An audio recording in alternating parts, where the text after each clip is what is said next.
I think that Nick Nurse is underappreciated as an NBA head coach. I'm going to give you my top 5 coaches in the NBA, and we'll see how high Nick Nurse finds himself on this list. But I think that just now people are starting to recognize how good the Raptors are and have been. I know they lost that 15-game win streak when they got bested by the Brooklyn Nets. They did not play well in that game, but Nick Nurse, the mastermind behind that NBA championship, I think that he doesn't get enough credit for that, and that all the credit goes to Kawhi. And Kawhi obviously deserves a ton of credit for that, but Nick Nurse for sure as well deserves his credit. I will go into my top 5 coaches in the NBA right now.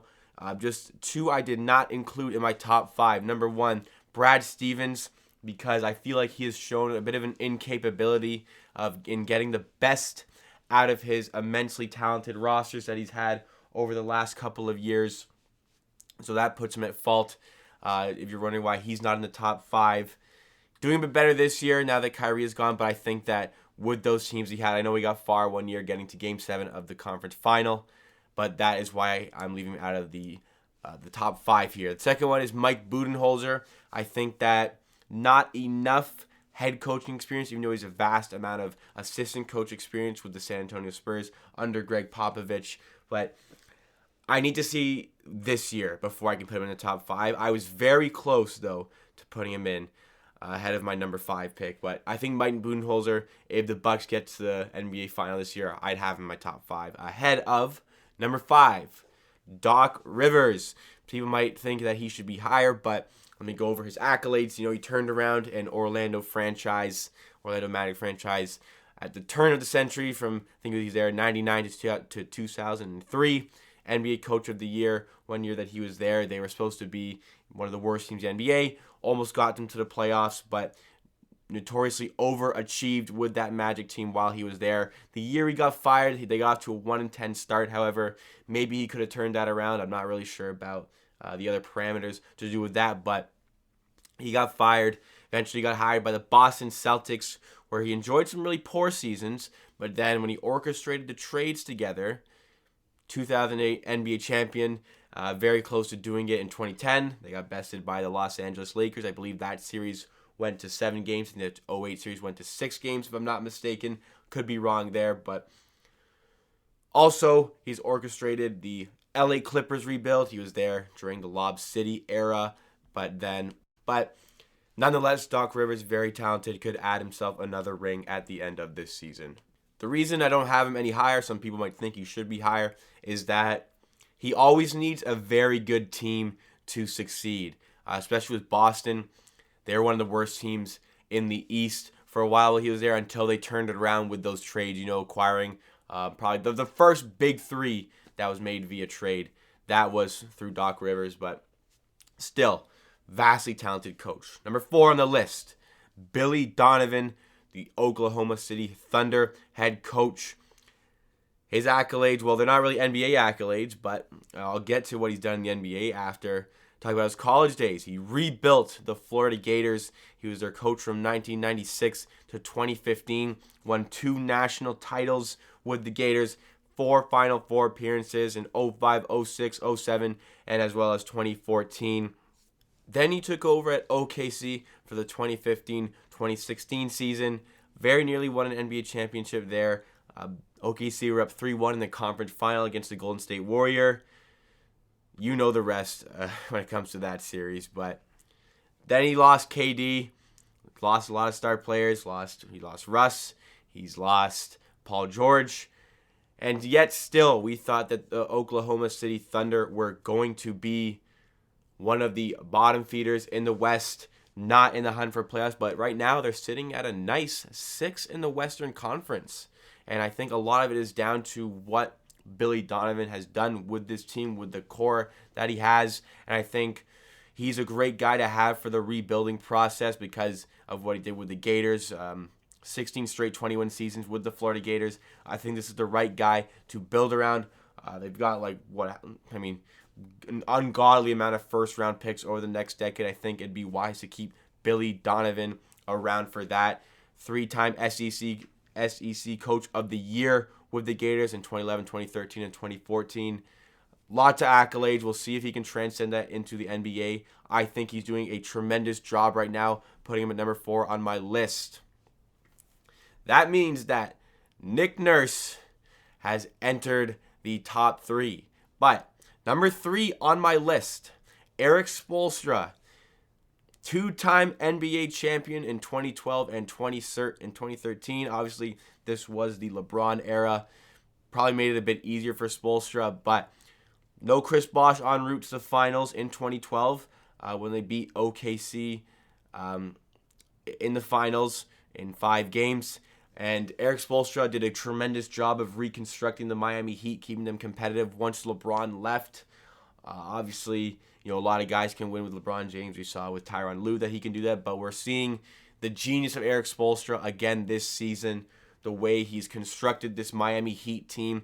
That they shouldn't be the perennial contender that they are with the personnel that they have, but right now they're looking tremendous, like a team that could potentially come out of the East, could potentially challenge the Milwaukee Bucks. And player for player, pound for pound, it doesn't seem like it should be that way with that Miami Heat team. But because of Erik Spoelstra, the genius of a head coach, handpicked by Pat Riley, one of the greatest basketball minds we have ever seen, handpicked Erik Spoelstra to overtake him once he retired as a coach. Pat Riley obviously still heavily involved with the organization, but Spoelstra, we know what he can do. Tremendous coach, number 3 on my list. Number 2 on my list, and this is where we get to him, Nick Nurse, the rookie NBA champion head coach. I believe there are only 3 people to have ever done that. One of them is the previously mentioned Pat Riley. The other one is Steve Kerr with the Golden State Warriors, and Nick Nurse is the third. What he is doing with this Toronto Raptors roster, and again, I know that they have just lost that 15-game win streak, but 40-15, this is the best start in franchise history. After they lost Kawhi Leonard, and I know this team was already good without Kawhi Leonard, but to lose a player of that caliber and improve the next season when a lot of people were yelling that the Raptors wouldn't even make the playoffs, they'd be a lower seed in the East.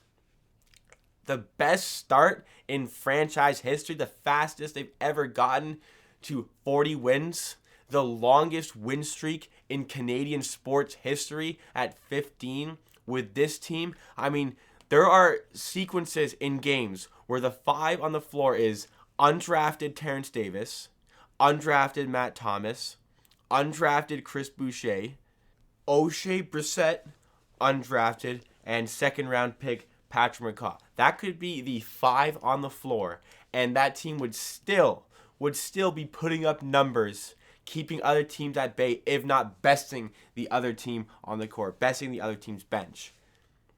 A lot of people probably don't even know who those guys are. 4 out of 5 of those guys are undrafted. So those, like, you could maybe if you take out, you want a full undrafted line, you put in Malcolm Miller instead of Patrick McCaw. Even though I don't think Malcolm Miller should ever be on the court for the Toronto Raptors, but that's something else. What he's doing with this team, that team that won the NBA championship. Nobody thought that team was going to win the NBA championship, even with Kawhi Leonard. People still thought it was a joke that Kawhi would never want to be there. But he seriously considered staying, and in the end, they got the chip, and he decided that he wanted to go home to LA, and, we can respect that. It's just no way people thought they were going to beat Golden State. Nobody thought they were going to beat Golden State, really, other than Toronto fans. Nobody thought they were going to get past Milwaukee, especially after going down 2 games. And probably a lot of people thought they weren't going to be able to beat Philly in that series. So Nick Nurse has done an absolutely astonishing job with the Toronto Raptors, not only last year, but this year. Like I said, best start in franchise history. People need to put some respect on Nick Nurse. He's got so much attention to detail when it comes to the defensive strategies. It's, like the Milwaukee Bucks and the Los Angeles Lakers. We know how they're gonna come out and defend. Like Milwaukee's gonna collapse, let the team shoot the threes, suck up the space in the paint, keep it really tight and narrow, and that's how it's gonna be in the regular season. That's how it's gonna be when it comes to the postseason. The Lakers, it's gonna be the same in the regular season and in the postseason. But the Raptors, not only is it every game something new, every shift, Nick Nurse is picking out the personnel on their team, how are they going to attack that defensively? How are they going to stop that team defensively for that shift? Looking at who's on the floor. And it's so detail-oriented, and that's why he's having so much success as a head coach. I don't care that he's a second-year head coach. He is a top 2 coach in the NBA right now. Definitely top 3. I can make a case to bump up Erik Spoelstra, but he's definitely top 3 in the NBA. Number 1 on my list, should be number 1 on everybody's list, Gregg Popovich. We know everything about him. 5-time NBA champion, 3-time coach of the year. He's the all-time winningest coach in NBA history. Tremendous job he's done with the Spurs. Built an absolute dynasty. 22 straight playoff appearances. Although that streak is at risk for this season, the Spurs haven't looked great. They've been looking a bit better recently. There's still the opportunity to come back in the Western Conference right now. They are 5 games out of that spot. I don't think they're going to get that 8th spot, but nonetheless, Popovich has this ability to tailor the game style towards any of the personnel that he has, and that I think is the mark of an excellent coach. I think Nick Nurse does this very well. Also, tailoring the game towards the players that he has and succeeding off of the strengths of the players that he has. I think right now the problem is the strengths of the player that he has do not fit the mold of the current NBA. DeRozan plays that hero ball, mid-range game, ugly game. LaMarcus Aldridge, a bit of the same.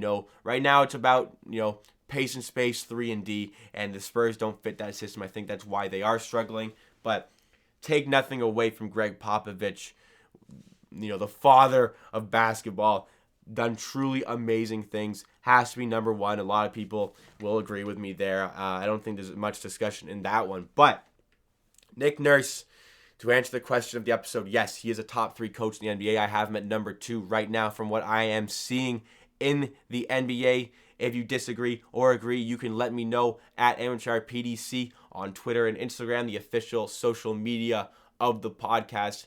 You can comment on the YouTube video as well. Subscribe while you are there. Follow us on Spotify and Apple Podcasts to stay up to date with our daily content. We post every single day here at the Amateur Sports Podcast. So keep coming back for more daily sports. We will see you again tomorrow.